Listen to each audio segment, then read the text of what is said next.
Bueno, a ver.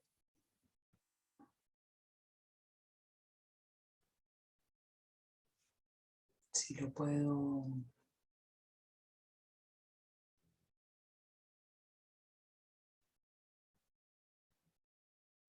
No, otra vez con Gauss, no. Carl Friedrich Gauss. Todo el mundo dice que ha sido uno de los mejores matemáticos de la historia. Incluso es conocido como el príncipe de los matemáticos. Pero ¿era para tanto? ¿De verdad Gauss era tan bueno como dice? ¿Sus aportaciones fueron tan importantes? Respuesta corta, sí. Respuesta larga, sí. Vamos a verlo.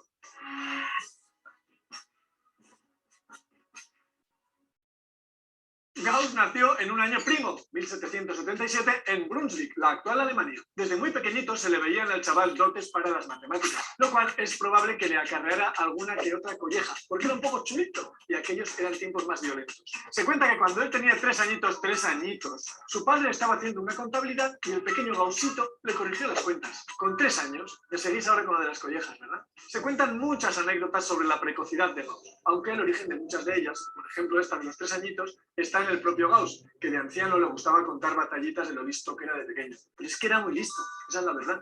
Probablemente la anécdota más conocida de la infancia de Gauss es cuando, siendo niño, el profesor castigó a toda la clase a que sumaran los números del 1 al 100, o del 1 al 1000, depende de la versión que leas. Y el bueno de Gaussito tardó unos pocos segundos en dar la respuesta correcta, obteniendo la fórmula para sumar los n primeros números. Si quieres saber más de esto, mírate el vídeo que hicimos sobre números triangulares. Con 10 años, Gaussito había desarrollado su propio método para calcular raíces cuadradas con 50 decimales y corregía tablas de logaritmos así, sin despeinarse. Pero Gauss fue algo más que el típico niño prodigio. Realmente se convirtió muy pronto en un matemático excelente, superó a sus maestros y ya como estudiante produjo resultados magníficos. Para que os hagáis una idea, en su tesis doctoral, el muchacho demostró lo que hoy se conoce como el teorema fundamental del álgebra. Lo repito para que quede claro. Un chaval de 22 años demuestra en su tesis doctoral lo que hoy conocemos como teorema fundamental del álgebra, una pieza básica de las matemáticas. El teorema, en su formulación actual equivalente a la de Gauss, dice que todo polinomio de grado n con coeficientes en los reales tiene n raíces en los complejos.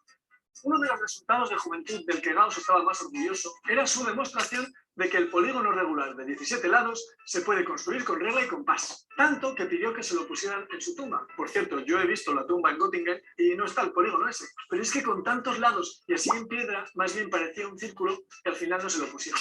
Seguro que alguno está pensando, ¿y qué gracia tiene que sea con regla y compás? Que lo construyan como les dé la gana. Pues es que sí que tiene su gracia. Me voy a parar un poco a explicar.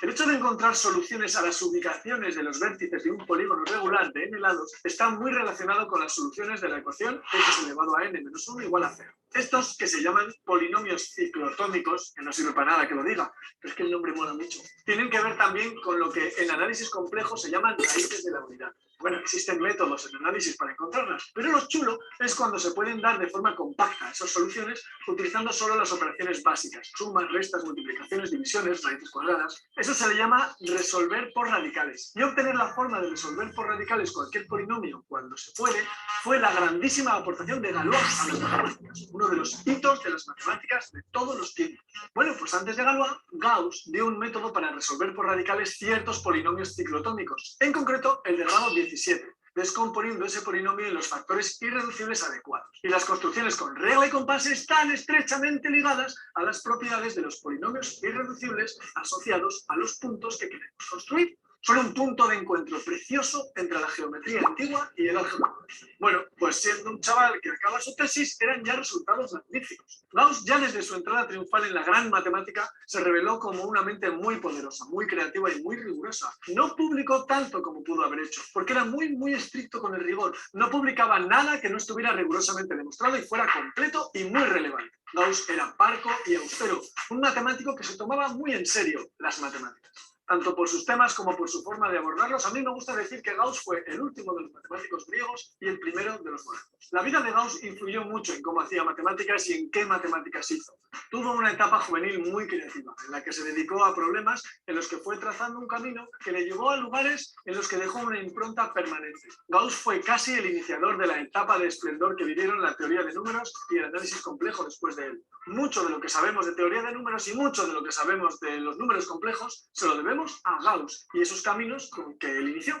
Con 24 años publicó Disquisiciones aritméticas, una de las obras más influyentes de las matemáticas de todos los tiempos. En él está un famoso teorema, el teorema Eureka de Gauss, que dice que todo número entero positivo es suma de como mucho 3 números triangulares, y que él simplemente escribió así. Tras la muerte de su primera esposa, a la que adoraba, Gauss tuvo una etapa menos productiva en las matemáticas porque decidió dedicarse a algunas disciplinas prácticas, en concreto a la geodesia y a la astronomía. Realizó trabajos sobresalientes e incluso inventó el heliotrópo para mejorar las mediciones que hacía. El hombre no estaba muy contento con el instrumental de la época, por lo visto. Obtuvo cierta fama al predecir la localización del asteroide Ceres, solo un año después de que se viera por primera vez. Para ello, inventó el método de mínimos cuadrados, que ahora se usa en todas las ciencias e ingenierías. La geometría fue otra de las ramas en las que Gauss se interesó e hizo aportaciones decisivas. Estudió mucho las geometrías no euclidias y tuvo la intuición de que se podía ir más allá de lo trabajado por los antiguos griegos, pero no publicó sus trabajos sobre el tema. Ya sabéis que él lo quería tener todo atado y bien atado antes de publicar nada. Los que sí publicó fueron los relacionados con la definición de curvatura, lo que hoy conocemos como curvatura de Gauss, y los de geometría diferencial, que prácticamente inventó él. En ellos está su famoso teorema egregio, que dice que la curvatura de una superficie es algo intrínseco a la superficie, que puede calcularse midiendo ángulos y distancias sin salirse de la superficie. Vamos, que por ejemplo se puede ver que la Tierra no es plana sin necesidad de irse en cohete. Incluso se puede medir la curvatura del planeta sin salirse de él. La influencia de Gauss en las matemáticas que vinieron después de él es enorme, definitiva, muy amplia, muy variada. No es exagerado llamarle el príncipe de los matemáticos. Es una persona que desde luego cambió a mejor el mundo. Hay muchísimos objetos matemáticos que llevan su nombre. ¿No te lo crees? Mira. Campana de Gauss, método de Gauss, eliminación gaussiana, polinomio de Gauss, curvatura de Gauss, teorema de Gauss-Bonnet, trenza de Gauss, aplicación de Gauss, óptica gaussiana, fórmula de Gauss para el área, constante de Gauss, lema de Gauss en teoría de números, suma cuadrática de Gauss, cuadratura gaussiana, teorema de Gauss-Ostrogatsky, teorema de Gauss-Lucas, teorema de Gauss-Markov. En fin, he dicho solo 17, pero la Wikipedia tiene una página dedicada a cosas que reciben su nombre de Gauss, y la lista tiene más de 120.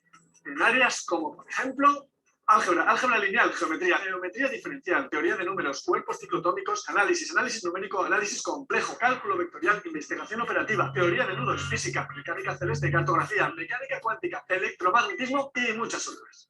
No puede decirse que una persona en concreto sea el mayor de los matemáticos de la historia, pero es muy difícil encontrar un matemático mayor que Gauss. Efectivamente, Gauss sí que era para tanto, y nadie exagera cuando se refieren a él como el príncipe de los matemáticos. ¡Viva Gauss!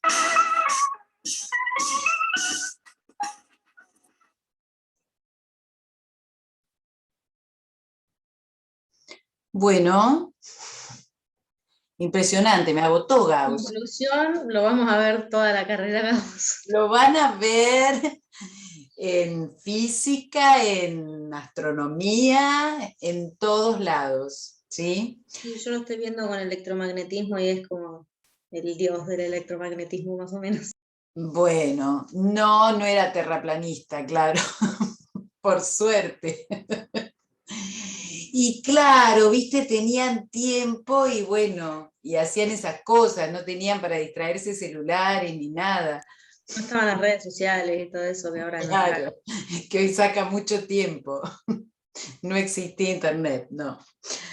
Bueno, que por eso también tiene mucho más valor, ¿no? Porque todo lo que hacían era así, contando y haciendo cuentas y deducciones propias. Bueno, hoy vamos a enunciarlo a su teorema, el relacionado con los polinomios, pero vamos entonces a recordar algunas cositas en las que nos quedamos el otro día para avanzar sobre eso. Lo último que definimos fue a qué llamábamos polinomios irreducibles. ¿Se acuerdan?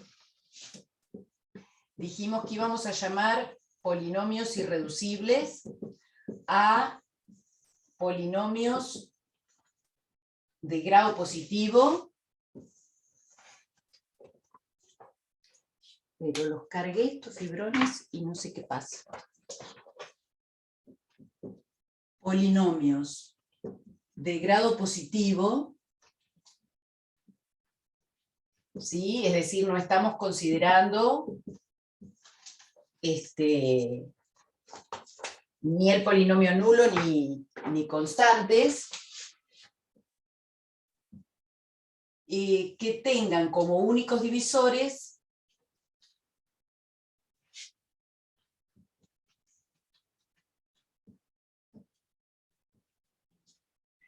a asociados y constantes.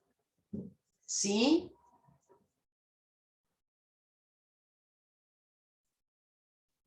Estos son los que la juegan de primos, digamos. Hay, en particular, digamos, si el polinomio además es mónico, se lo llama polinomio primo. Pero bueno, a los efectos, digamos, de lo que nosotros vamos a hacer, es más o menos lo mismo, sí, considerarlo irreducible y que juegan el papel que jugaban los números primos en los enteros. ¿Sí? Por eso habíamos dicho que el tema de interpretar bien qué era un polinomio asociado a otro es muy importante, porque ahí es donde vamos a encontrar, le encontré un divisor, bueno, pero si es asociado, es como haberle encontrado que es divisible por 1, digamos, un número. Vamos a recordar también algunos resultados que vimos la clase pasada, que van a ser muy importantes. La clase pasada vimos, por un lado, que si dos polinomios eran coprimos, si y solo si existía la combinación entre P y Q con otros polinomios, esto todo en el mismo conjunto, ¿no? M y N en el mismo K de X que P y Q. Vimos también que si P divide un producto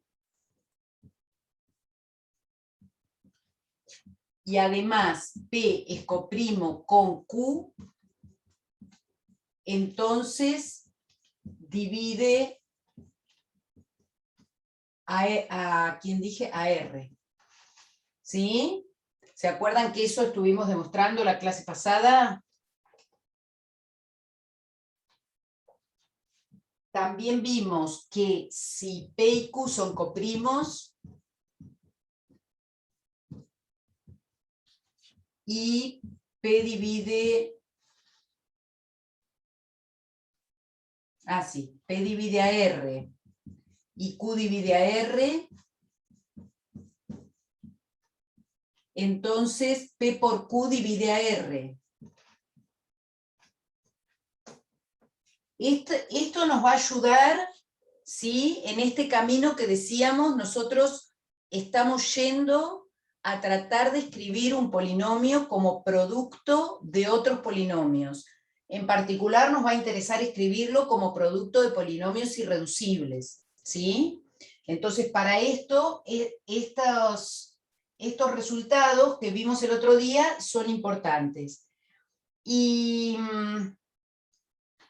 también vimos que si teníamos dos polinomios de grado 1, ax más b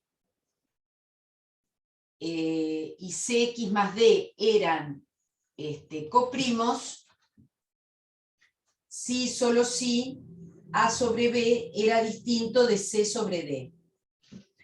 Que esto, fíjense que de alguna manera lo que nos dice, bueno, esto era con A y C no nulos, ¿no? Porque si no, no son de grado 1.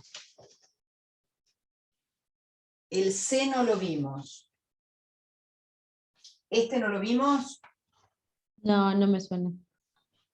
Bueno, ahora lo miramos. Pensé que los habíamos visto los 4. Bueno. No, vimos uno parecido que creo que era al revés, ¿puede ser? Ah, no, que ahí dice que yo les dije que los dejaba para hacerlo ustedes. Puede ser. No, creo que no, ¿eh? Me suena. Vos decís que no. Bueno, ahora lo hacemos entre todos si quieren, pero lo mencioné. Ah, ¿viste? Está grabado. Sí. Vieron que esto es la ventaja o desventaja de la grabación. Ahora miramos igual si quieren. No, decía con respecto a este último, porque nosotros también habíamos visto, lo voy a escribir acá, eso lo vimos antes, que todo polinomio de grado 1, en realidad vimos que sus únicos divisores eran asociados o constantes. ¿Se acuerdan? Vimos eso. Ahora, ese resultado lo podemos traducir en que todo polinomio de grado 1 es irreducible. ¿Sí? Es irreducible en K, ¿no? Esto es un polinomio en K de X. ¿Bien? Entonces, lo que les quería comentar de esto es que fíjense que si nosotros acá estos polinomios de grado 1 los tomamos mónicos, ¿sí? Los tomamos mónicos, esta condición no es más que decir que el término independiente sea distinto, es decir, que si yo tengo x más 5 y x menos 2, seguro son coprimos estos polinomios. ¿Sí? Esa es la idea también de ese enunciado.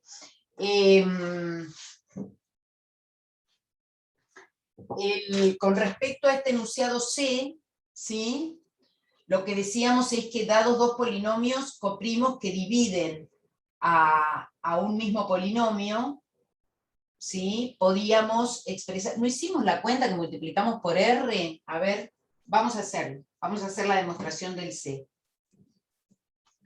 La demostración del C. Partimos de dos polinomios que son coprimos, que sean coprimos, quería decir, justamente tenemos escrito acá, que podemos encontrar la combinación de esos dos polinomios, ¿sí?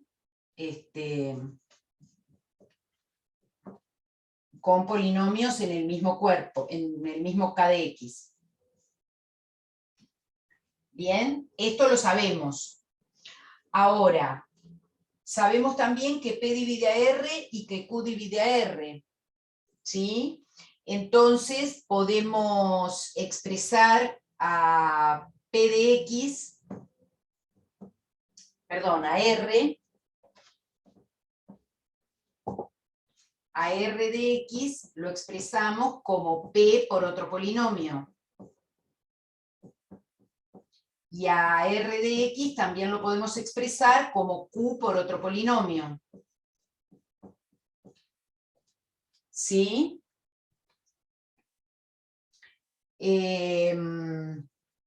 Profe, ¿puede bajar un poquito la pantalla? Sí.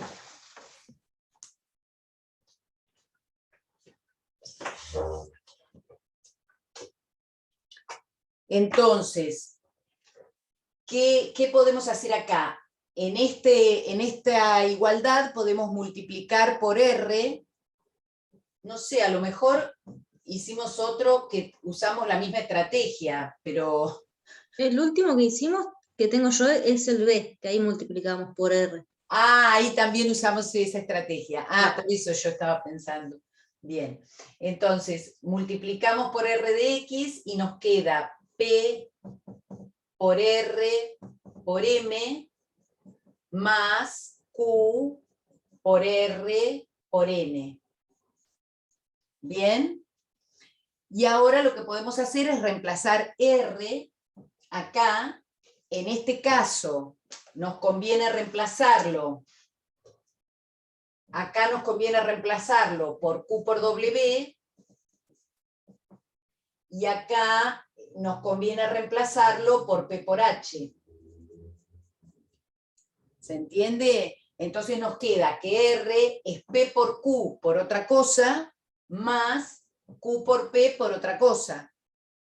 ¿Sí? Entonces sacando factor común P por Q,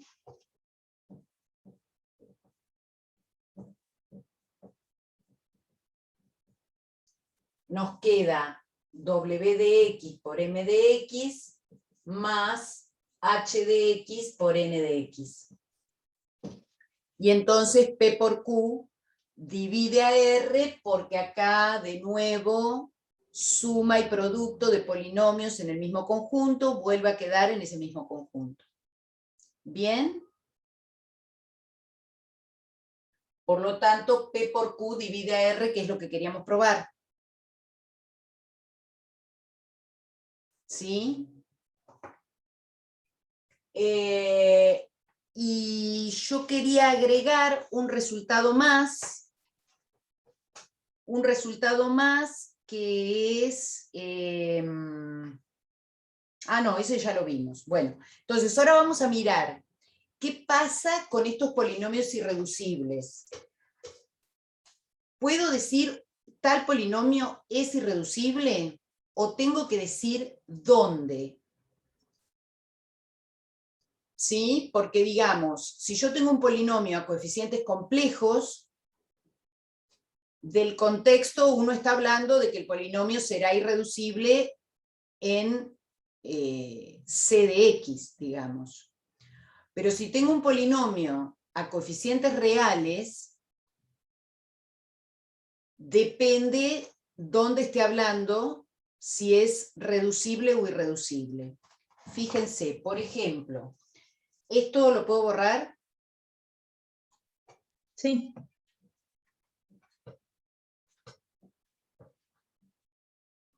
Por ejemplo, si yo tengo el polinomio x, p de x es x cuadrado más 1. Ese polinomio, ¿puedo encontrarle divisores? En R no. En Digamos R que no le no voy a tiene encontrar. raíces, ¿Cómo? que no tiene raíces reales. Claro. No se puede factorizar. Yo puedo buscarle las raíces. Digo, bueno, buscar raíces es buscar los valores donde el polinomio, si yo lo especializo en esos números, me da 0. Entonces digo, bueno, a ver, x cuadrado más 1 igual a 0, esto me da x cuadrado igual menos 1, entonces x es... I o menos I. I o menos I, ¿no es cierto? Esto está claro para todos, ¿no? Tanto que estuvieron con la práctica de complejos de... ¿Sí? Bien. I o menos I. ¿Esto qué me dice entonces? A ver, por eso digo todos estos resultados que fuimos viendo. Miren, yo digo, bueno, sabíamos que si encontrábamos una raíz, entonces x menos i divide a p. Y también sabemos que x más i divide a p. ¿Sí? Bueno, pero entonces, si tengo dos divisores de P, que entre ellos son coprimos, entonces el producto divide a P, que es esto que acabamos de ver, el enunciado C. ¿Sí? Porque, digamos, cuando nosotros trabajábamos en cuadráticas, en reales, nosotros ya sabíamos que expresábamos a por x cuadrado más bx más c, una ecuación cuadrática, y podíamos escribirla. Cuando venimos a polinomios y vamos a poder tener polinomios de grado mayor, ¿sí? Algo nos tiene que asegurar, ¿sí? Que es este producto es el que divide a P. ¿Se entiende? Entonces, con ese resultado yo me aseguro que x menos y por x más y divide a p. ¿Bien? Y bueno, como al hacer la cuenta me da p, ese es p, ¿no es cierto? Bien. Entonces, acá, ¿qué digo? Encontré divisores no triviales de p, sí, pero en C. ¿Se entiende? O sea que este polinomio es reducible en C de X. ¿Sí? Pero es irreducible en R de X. ¿Sí? Porque los únicos divisores que encuentro están en C de X. ¿Bien? Lo mismo nos va a pasar, por ejemplo, si nos planteáramos un polinomio que fuera x cuadrado menos 2. ¿dónde lo puedo pensar? ¿Qué raíces tiene ese polinomio? Más raíz de 2 y menos raíz de 2. Bien, o sea que este polinomio yo lo puedo escribir como x menos raíz de 2 por x más raíz de 2. Entonces, ¿qué voy a decir? Es reducible en R de X. ¿Por qué? Porque le encuentro divisores en ese conjunto, ¿sí? Divisores que no son ni asociados ni constantes. Ya cuando, bueno, que no son constantes, se ve porque son polinomios de grado 1, ¿no? Pero además, cuando encuentro algún divisor que tiene grado menor, bueno, ya sé que no va a ser asociado, ¿bien? Los asociados siempre tienen el mismo grado, ¿verdad? Entonces, le encontré divisores que no son ni asociados ni constantes, es reducible en R de X. Y en Q, ¿qué pasa si lo pienso en Q de X? ¿Por qué lo puedo, No va a tener. claro, ¿por qué lo puedo pensar en Q de X? Porque sus coeficientes están en Q, ¿sí? Pero la raíz de 2, no. No, Claro. claro, ese es el problema, que cuando divido ya me salgo de Q de X, ¿se entiende? Irreducible en Q de X. Lo que digo es que tiene sentido mirar esto, cosa que no tendría sentido si yo dijera y por x cubo más 2x menos 2 más y. Este polinomio no tiene sentido preguntarme si es reducible o no en R de X. ¿Se entiende? Porque ya es un polinomio que no tiene coeficientes en R. En cambio, en estos casos, cuando partimos de polinomios con coeficientes en R, yo me puedo preguntar si es reducible en R de X. ¿Bien? Bien. Ahora, además, si tenemos un polinomio que entonces, vamos a mirar esto que también es interesante. ¿Esto lo puedo borrar? ¿Sí? Si nosotros tenemos entonces, como consecuencia de esto, digo, un polinomio en P, en K, si P está en K de X, ¿sí? Con grado de P mayor o igual a 1, y A es un número en K, raíz de P, entonces eso me asegura que P es reducible en K de X. ¿Sí?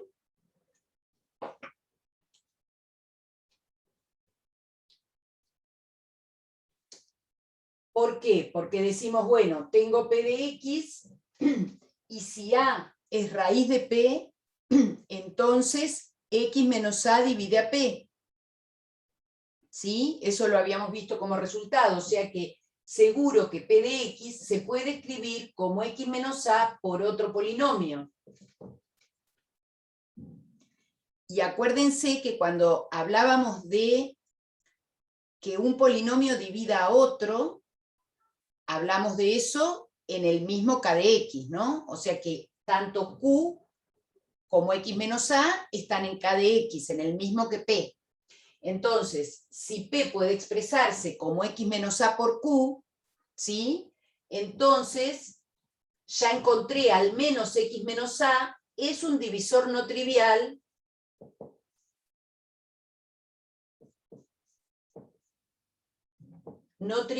de P. Esto acá puse algo mal, ¿eh? Mayor estricto, grado mayor o igual a 2. Porque si tiene grado 1, ya habíamos dicho, lo probamos y lo escribimos acá, es irreducible, ¿eh? O sea que esto, grado mayor estricto que 1 o mayor o igual a 2, como quieran ponerlo. ¿Bien? Entonces acá es bastante intuitivo, ¿no? Tiene una raíz en el mismo conjunto, entonces lo divide, X menos A es un divisor no trivial, ¿sí? A los asociados y constantes los habíamos llamado divisores triviales. Seguro es no trivial porque tiene grado 1 y P tiene grado 2 o más. Perfecto, entonces es reducible, ¿sí? Entonces P reducible en K. ¿Será cierto al revés? ¿Será cierto este enunciado? Que si P está en K de X y es reducible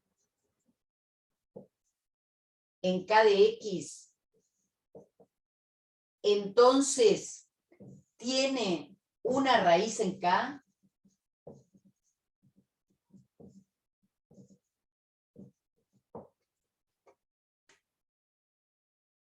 Chan.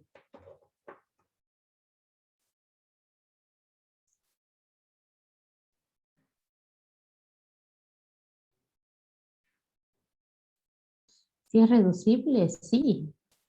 Parece que sí. Bueno. Sí, pero si se lo puede reducir, será porque encontramos una raíz. Ojo que si se lo puede reducir es que le encontramos un divisor. Claro, ver. puede tener un divisor que sea Que no con sea X al cubo, en K. ponele, claro.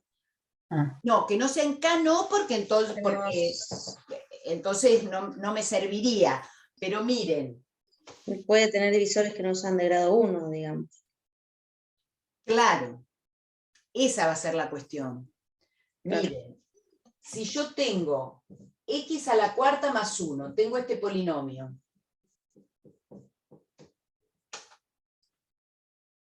¿Le podemos encontrar sus raíces? Sí. A este podemos, fíjense que hablábamos, ¿las raíces son fáciles de encontrar en polinomios de grado mayor a 2? No, no son fáciles. En muchos casos no vamos a poder encontrarlas, ¿sí? Hay algunos polinomios, como por ejemplo estos, que solamente tienen el coeficiente principal no nulo y el término independiente no nulo, a los que sí les podemos encontrar las raíces por más que sea de grado 4. Pero si yo les hubiera dicho x a la cuarta más 7x cubo más 8x cuadrado más 5 y no damos ningún dato, no vamos a saber hallar las raíces. Por eso son Esa no la sabe ni Newton. Esa no sé ni Gauss. Por eso buscamos estrategias y maneras de ir aproximándonos a eso. Entonces, con este sabemos, decimos x cuarta más 1, lo igualamos a 0, entonces nos da x cuarta igual menos 1, y acá usamos todo lo que aprendimos en complejos, que es un montón que nos van a quedar. ¿Se acuerdan cuáles son las cuartas de menos 1? 1 y menos 1 y menos i, ¿no? No, 1 no. Ah, de menos 1. Claro, es menos 1. Sí, sí, le quedé Acá con la les quedan en los pi sobre 4, 3 cuartos de pi, 5 cuartos de pi y 7 cuartos de pi. ¿Sí? Ajá.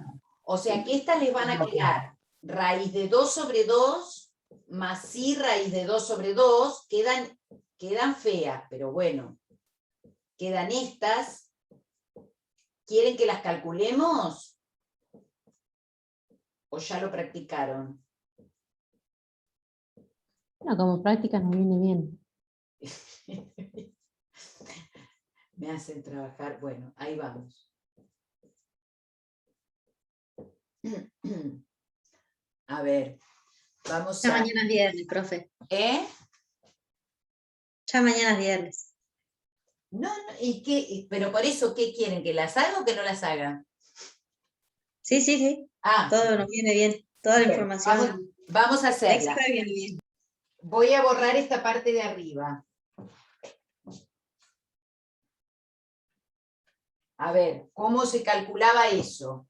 Teníamos, si queremos hallar las raíces cuartas de menos 1, primero escribíamos el -1 en su forma trigonométrica, ¿sí? En su forma trigonométrica tiene argumento pi, ¿verdad? O sea que esto nos queda coseno de pi más i seno de pi. ¿Están de acuerdo? Sí, porque tiene módulo 1. Y ahora, entonces, las xk, digamos, nos van a quedar coseno de pi más 2k pi sobre 4. ¿Estamos de acuerdo? Porque estamos hallando raíces cuartas.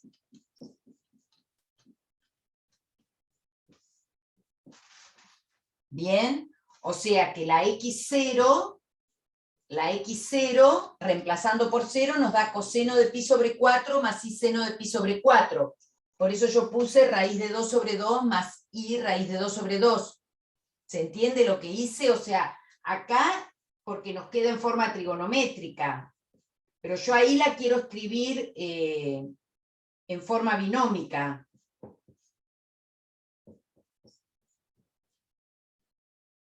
¿Sí? ¿Está bien lo que estoy haciendo? ¿Se entiende?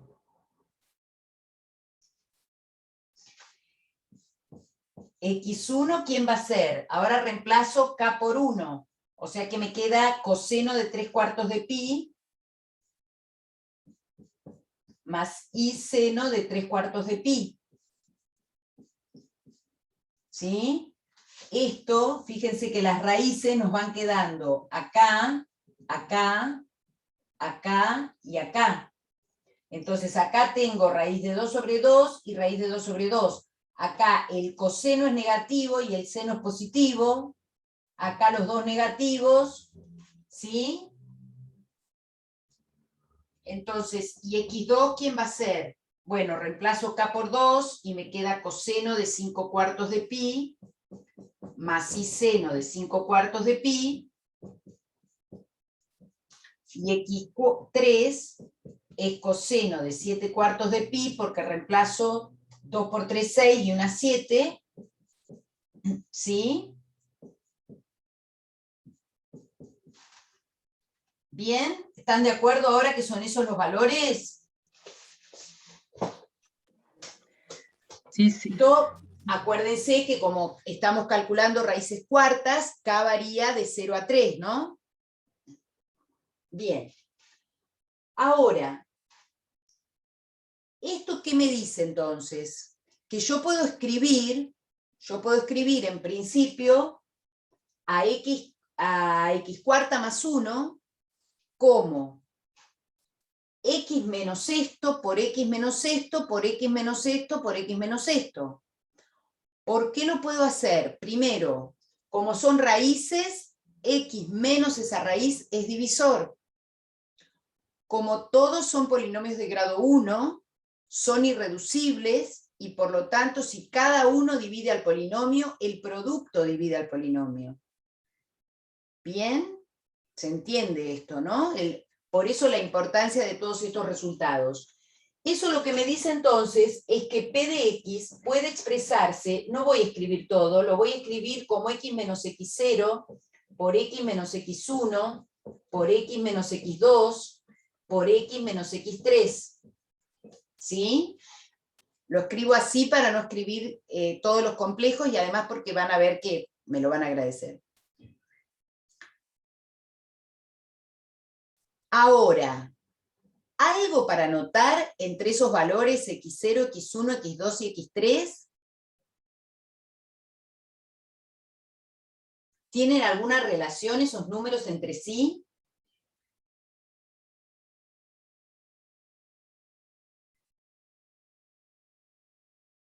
¿El i? Sí, dice Lilian. El i, Puede sí. ser que No, ese sí es uno es el viejo, ¿no? conjugado del otro. Ah, ese sí es viejo, perdón. Sí, Claro, Tipo, fíjense, hay dos pares de conjugados. claro, en el gráfico ya lo veíamos. Estos dos son conjugados y estos dos son conjugados. ¿Sí? Yo acá los escribí en distinto orden. Digamos, este sería el X0, ¿sí? Este sería el X3, este sería el x1 y este es el x2. ¿Sí? Porque las raíces complejas venían de a pares, ¿no? Era siempre una y el conjugado. ¿En dónde? Cuando había raíces complejas, por ejemplo, en un polinomio de grado 3, que tiene una raíz real, y si las otras eran complejas tenían que ser dos, no había una sola. Pero Puede ser coeficientes ¿dónde? en R. Ah, con Coeficientes pares. coeficientes en R es Sí, cierto, sí. sí. Sí. Ahora lo vamos a probar eso también. Ahora lo vamos a probar. Pero bueno, lo que nos va a pasar acá, fíjense que entonces yo puedo escribir, si yo multiplico x menos x0 por x menos, ¿cuál era conjugada? Dijimos, x0 con x3. X menos x0 con x menos x3. ¿Qué me da el resultado de hacer esa cuenta? Un real. Bueno, no un polinomio a coeficientes reales, ¿no? Sí. ¿Puedo borrar esto de acá arriba? Porque si no ya estoy sin... Fíjense, cuando yo ahora escriba x menos x0 por x menos x3. Esto, voy a hacer la cuenta. X cuadrado menos xx3 menos xx0 más x0, x3. ¿Sí? Pero, si x0 y x3 son conjugados, esto es lo mismo que escribir x2 menos x0 conjugado menos xx0 más x0 por x0 conjugado. ¿Sí o no? Y esto es lo mismo que escribir x2 menos x por x0 conjugado más x0 más un complejo por su conjugado. Ya. 1. Era los componentes al cuadrado. El La cuadrado. suma de los componentes al cuadrado. El cuadrado, módulo. el módulo. El módulo al cuadrado, ¿no? El módulo al cuadrado. Sí, ya lo sabíamos todos, lo que pasa que... Bien, módulo al cuadrado. ¿Sí? ¿Y un complejo más su conjugado?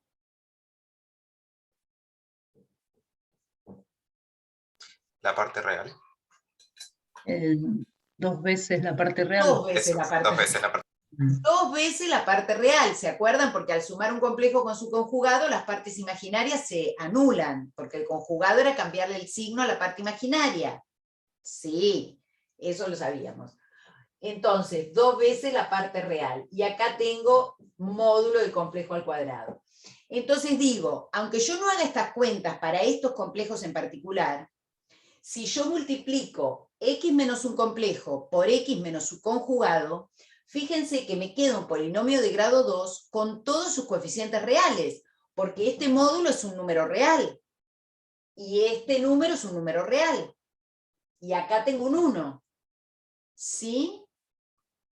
¿Qué me dice eso entonces? Que yo este polinomio lo puedo expresar como un producto de dos polinomios de grado 2 a coeficientes reales.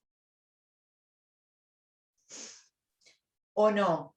Porque acá hice x menos x0 por x menos x3, pero cuando multiplique estos dos me va a pasar lo mismo, porque también x1 es conjugado de x2, o al revés. Mágico. ¿Sí? ¿Se entiende? Ustedes hagan Vamos a la dejar la cuenta. clase acá si quieren. ¿Eh? Ya me explotó el cerebro, vamos a dejarla acá.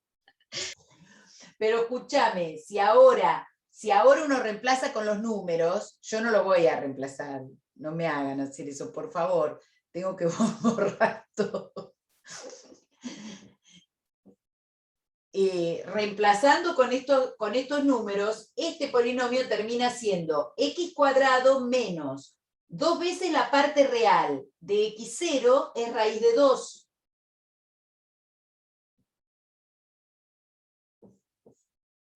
El módulo de este complejo al cuadrado, ¿cuánto da?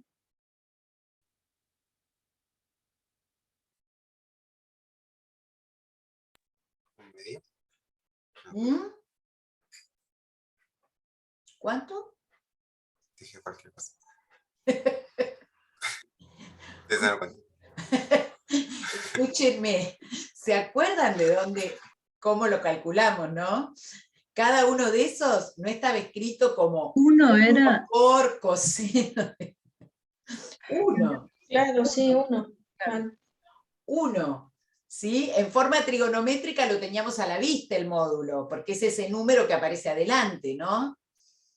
Bueno, acá no lo tenemos a la vista, pero igualmente es sumar, ¿no? 2 cuartos más 2 cuartos, 4 cuartos, un montón. ¿Sí? Bien, entonces este polinomio nos queda, exactamente este polinomio. ¿Mm? El otro producto nos va a quedar lo mismo, nada más que cambiando el signo, este signo, ¿sí? O sea que se reduce a decir que esto es x cuadrado menos raíz de 2x más 1 por x cuadrado más raíz de 2x más 1.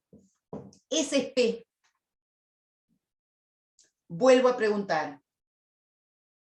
¿Será cierto que un polinomio en R de X, en particular en este caso, que es reducible en R, tiene alguna raíz en R?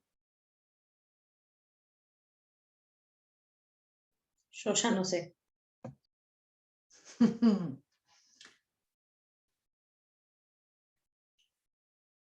Y pero si la potencia fuera impar, no podemos hacer eso. No.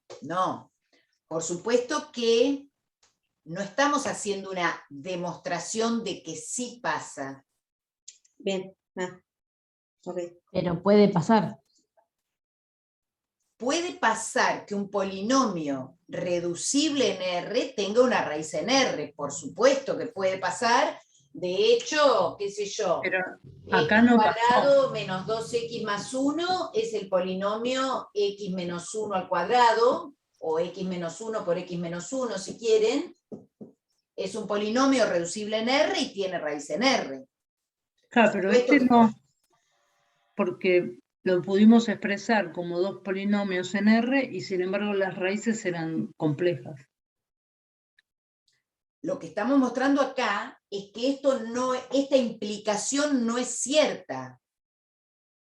Que hay polinomios que lo cumplen, divino, pero no es que si es reducible en R, entonces tiene una raíz en R. ¿Se entiende? Si eso fuera cierto, tendríamos que poder demostrarlo para todos los polinomios. Pero ahí igualmente pusimos K de X, no R. Bueno, está bien, pero ese K, ¿se acuerdan que estábamos diciendo en general? Pero este K es el mismo. O sea, yo puedo reemplazar R o Q o C, ¿se entiende?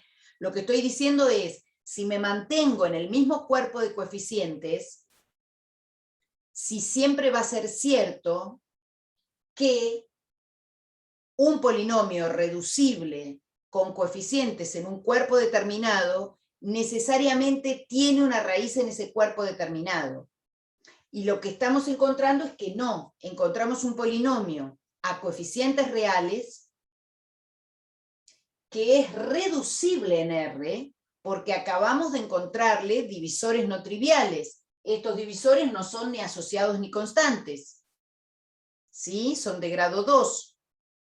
Entonces, un polinomio en R de X, reducible en R de X, no tiene raíces en R. ¿Sí? Cuidado con eso porque esto es muy importante. Decir que un polinomio es reducible no implica decir que tiene raíces en ese mismo cuerpo donde están sus coeficientes. Bien, ¿está bien? ¿Se convencieron o no? Sí, sí.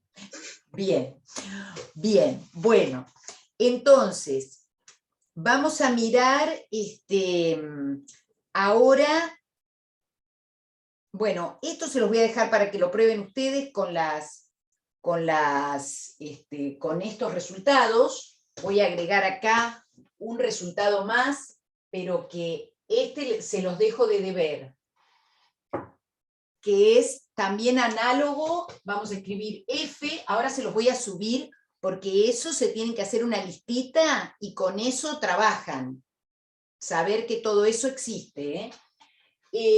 Si P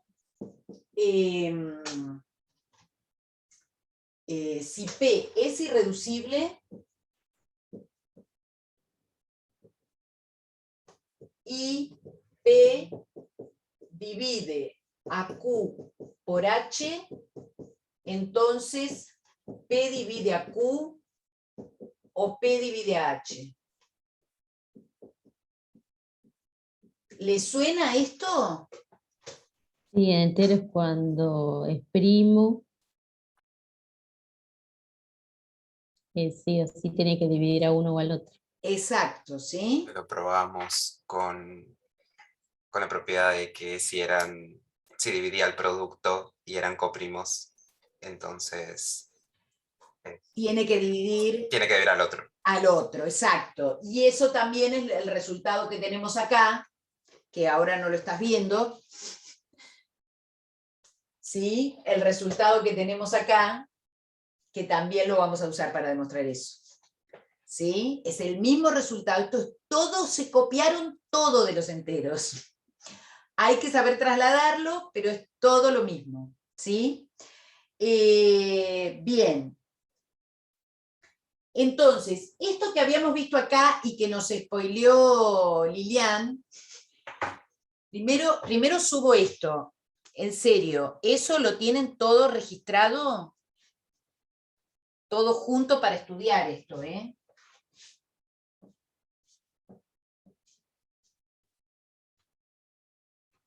Si está registrado, lo borro.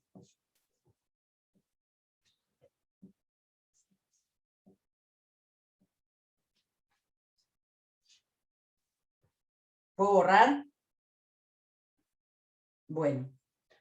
Vamos a agregar otro resultado acá, que es ese que ya les contó Lilian. Porque esto que nosotros hicimos recién, que dijimos, mira, hay un conjugado, ¿sí? ¿Será siempre cierto? Entonces, vamos a decir que si P es un polinomio en R de X, bueno, vamos a decirlo con más propiedad, no me gusta mucho decirlo así, pero si está en C, un polinomio en C de X, con todos sus coeficientes reales,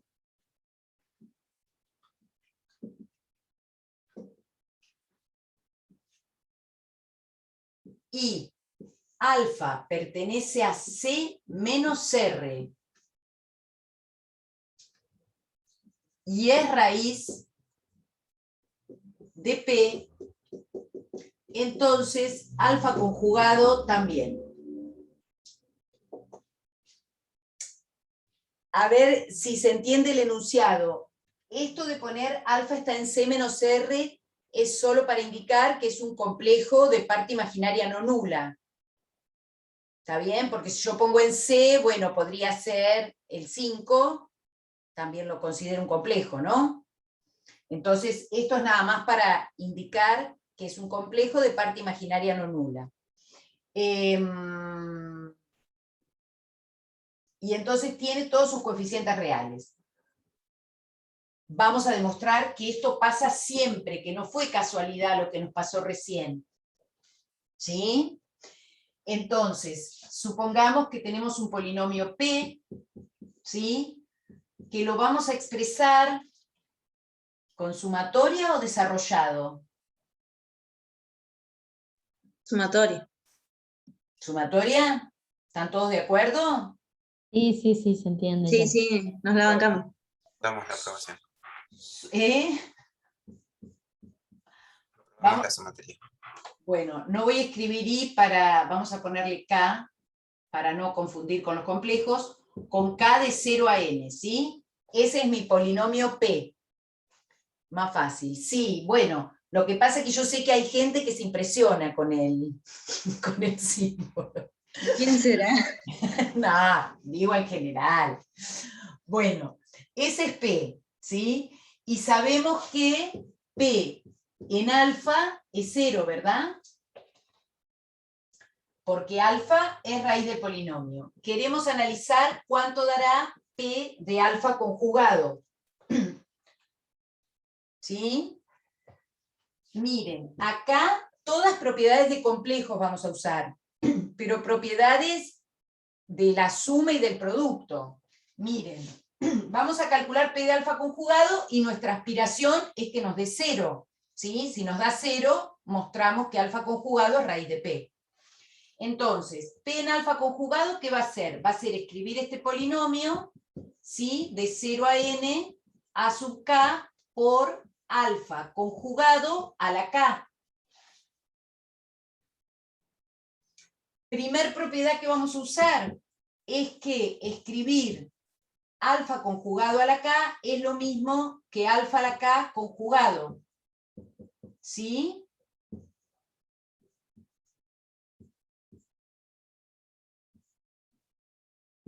¿Se acuerdan de esta propiedad? Primero conjugar y después elevar a la potencia es lo mismo que primero calcular la potencia y después conjugar.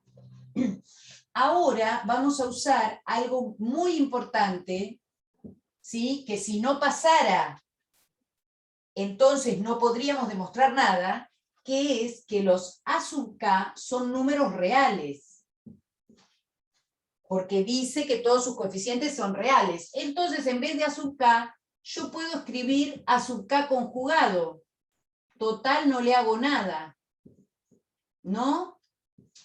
Como el té de boldo. No te hace ni bien ni mal. Bien. Entonces, ahora vamos a usar también que multiplicar dos complejos conjugados es lo mismo que primero multiplicarlos y después conjugarlos. ¿Sí?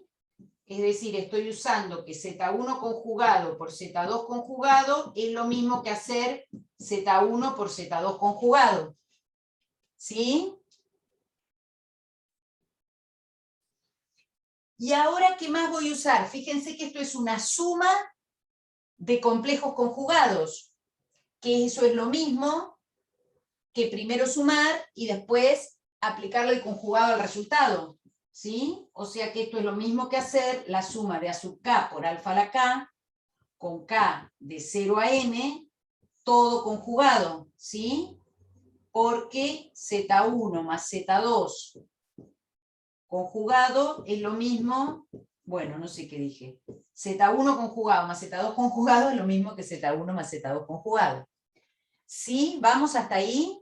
¿Ven que son propiedades de las más fáciles de recordar, ¿no? ¿Y esto que tengo acá qué es? P de X. El conjugado de... P sí, de alfa. Claro, esto que está acá, sin conjugar, es P. Sí, bueno, es conjugar, P evaluado en alfa, ¿verdad? Ah, mal. Claro. ¿sí? Entonces esto no es otra cosa que P de alfa conjugado. Pero P de alfa, ¿cuánto daba? 0. 0. 0. Por lo tanto, esto es 0 conjugado, que es lo mismo que 0. ¡Charán! ¿Sí? Por lo tanto, si alfa es raíz, alfa conjugado también lo es. ¿Sí? Entonces, acá un poco de lo que vimos hoy y lo que comentaba Lilian, y que también lo vamos a enunciar como un resultado, ¿sí? Si tengo un polinomio de coeficientes reales y tiene grado par y tiene alguna raíz compleja, ya sé que tiene dos, en realidad de cualquier grado, ya sé que si tiene una, tiene dos, ¿sí? Porque no puede tener una sola. Seguro está su conjugada. Pero si el polinomio es de grado impar, seguro tiene que tener al menos una real.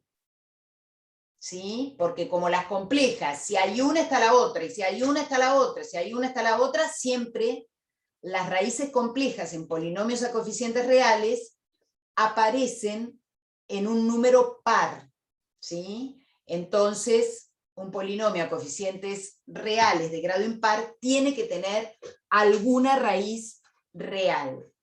Eso, bueno, viene de la mano de esto, pero viene también después como consecuencia, ¿sí?, de saber cuántas raíces esperamos encontrar en un polinomio.